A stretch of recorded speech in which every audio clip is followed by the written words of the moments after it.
नमस्ते, जय हिंद दोस्तों। दुनिया वाले देख रहे हैं आप।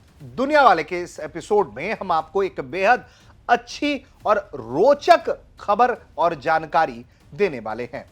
आपको ध्यान में होगा कि हाल ही में भारत के प्रधानमंत्री मलेशिया दौरे पर गए।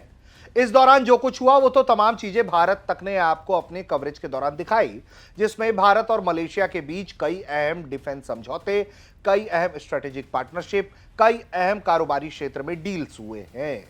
लेकिन इसके अलावा मलेशिया ने जिस तरह की दोस्ती दिखाई है वो बहुत अहम हो जाती है।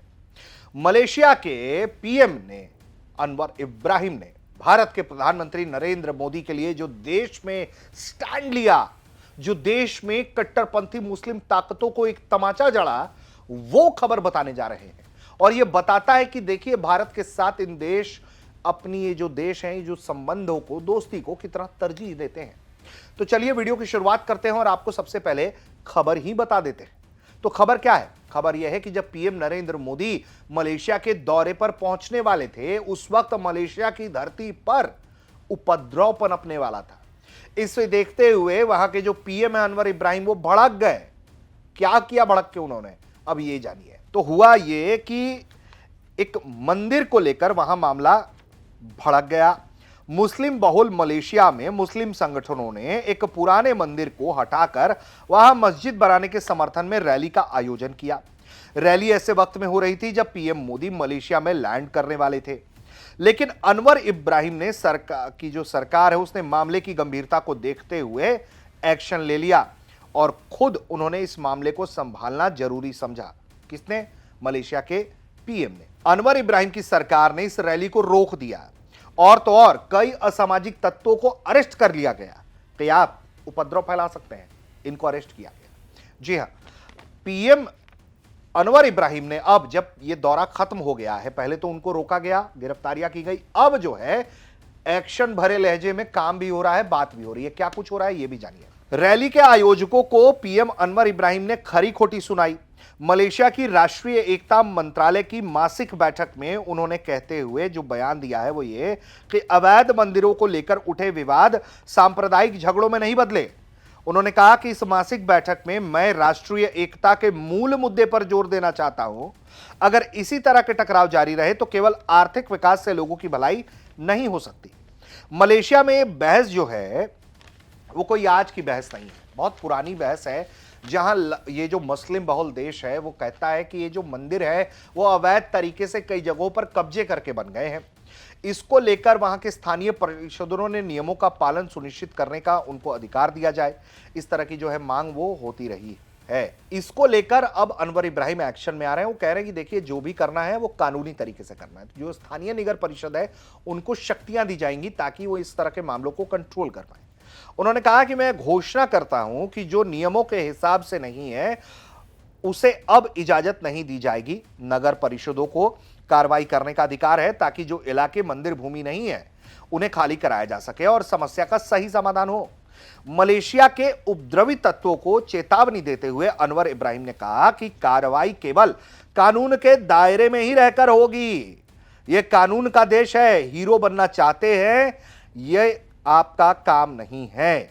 इस्लाम के चैंपियन बनना चाहते हो तो सही तरीके से इस्लाम का प्रचार करो, लोगों से सही बर्ताव करो, अच्छा उदाहरण बनो, ना कि अपमान और गाली गलौज करने वाला बनो। देखिए ये बात जो है मलेशिया के पीएम ने कट्टरपंथी ताकतों से सीधे तौर पर उन्हें अड़े हाथों लेते हुए कह दिया कि देखो हीरो नहीं बनो, इस देश में हीरो नहीं बन पाओगे। और पीएम आने वाले थे। आप समझिए कि जब ये बवाल होता, हंगामा होता तो कितना इंबैरेसिंग सिचुएशन होता मलेशिया के लिए, रिश्तों पर असर पड़ सकता था। उसकी जरूरत को वो समझते हुए इस तरह की कार्रवाई करते हैं और बाद में अब जो है वो एक्शन मोड में है। मंदिर हटाने को लेकर रैली को सेंट्रल कुलालंपुर में आयोजित किया जाने वाला था। रैली को रोकने के लिए पुलिस ने इससे जुड़े 19 लोगों को हिरासत में लिया। अधिकारियों ने बताया कि रैली नस्लीय और धार्मिक तनाव भड़का सकती थी। Anti illegal houses of worship नाम से प्रस्तावित रैली करीब 8 बजे जलान तुआंग अब्दुल रहमान पर सागो शॉपिंग कॉम्प्लेक्स के पास आयोजित होने वाली थी। उस रोज शनिवार की रात रैली के विरोध में पुलिस को कथित तौर पर 131 शिकायतें मिली। इसके बाद पुलिस ने सुरक्षा कारणों से रैली को इजाजत नहीं दिया। मलेशिया एक मुस्लिम बहुल देश है जहां इस्लाम आधारित धर्म है, लेकिन अन्य धार्मिक समूहों को अपने धर्म के सम्मान की पूरी इजाजत है। हालांकि यहां के मुस्लिम समूह आए दिन मंदिरों से जुड़ा विवाद उठाते हैं जो तनाव का कारण बनता है।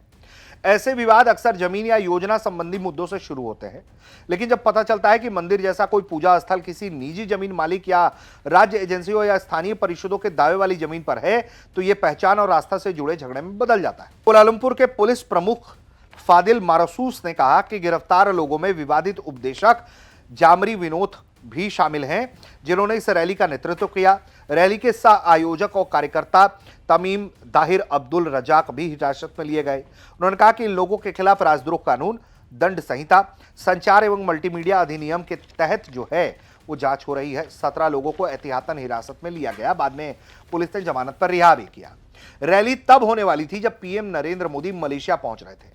रैली आयोजकों ने इससे इनकार किया कि पीएम मोदी को दौरे को देखते हुए रैली आयोजित की गई थी, लेकिन पुलिस प्रमुख ने कहा कि मोदी की यात्रा को देखते हुए सुरक्षा कारणों से रैली रोकी गई।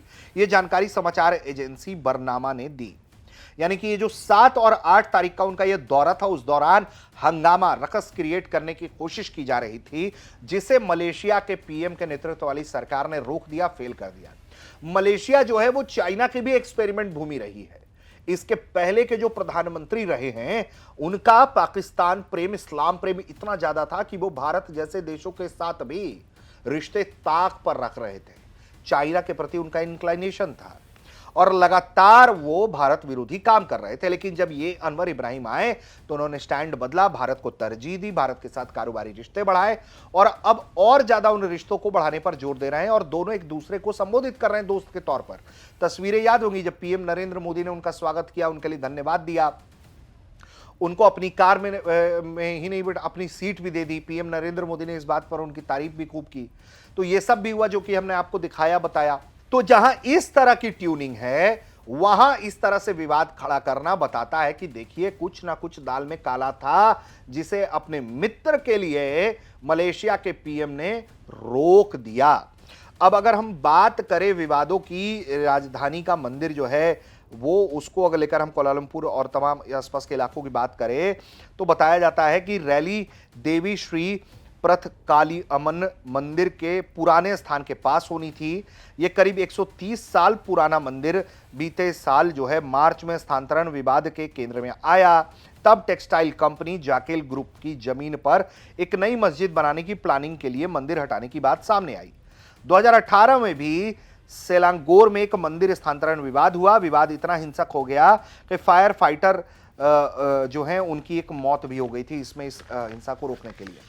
तो देखिए इस्लामिक कट्टरपंथी जो आवाज है वो लगातार वहां पर मंदिरों के खिलाफ जो है वो कैंपेन चलाते रहते हैं, हंगामा क्रिएट करते रहते हैं। लेकिन उसके बावजूद भी ये जो मौजूदा मलेशिया के पीएम हैं अनवर इब्राहिम, उन्होंने भारत की से दोस्ती को तरजीह दिया। उन्होंने इस बात को समझा और बार बार वो ये बात अब भी कह रहे हैं कि देखो धर्म की का एंगल से जो है वो देश नहीं विकसित कर पाएगा, उन्माद से विकसित नहीं होगा। अगर देश में एकता अखंडता नहीं रहेगी तो बड़ा मुश्किल हो जाएगा, आर्थिक विकास से काम नहीं चलेगा। एकता होना चाहिए, सर्वधर्म सम्मान होना चाहिए और कानूनी तौर पर काम होना चाहिए, हीरो बनने नहीं दिया जाएगा, जो उन्होंने साफ तौर पर कहा है। तो यकीनन ये स्टैंड से चीजें दिखाती हैं कि मलेशिया जो है वो कितना तरजीह देता है भारत के साथ रिश्तों के लिए। और ये जब हंगामा होने वाला था उसे खुद रोका उन्होंने, मलेशिया के पीएम ने, ताकि वो अपने दोस्त मोदी का अच्छे से सम्मान कर पाए, स्वागत कर पाए। और देखा होगा तस्वीरें आपने कि खुद एयरपोर्ट पर लेने पहुंच गए थे। तो ये जो डिप्लोमेसी है, जो दोस्ती है,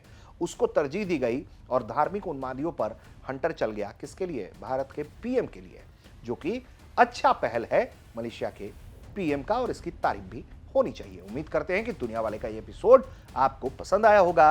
आप देख रहे थे भारत तक।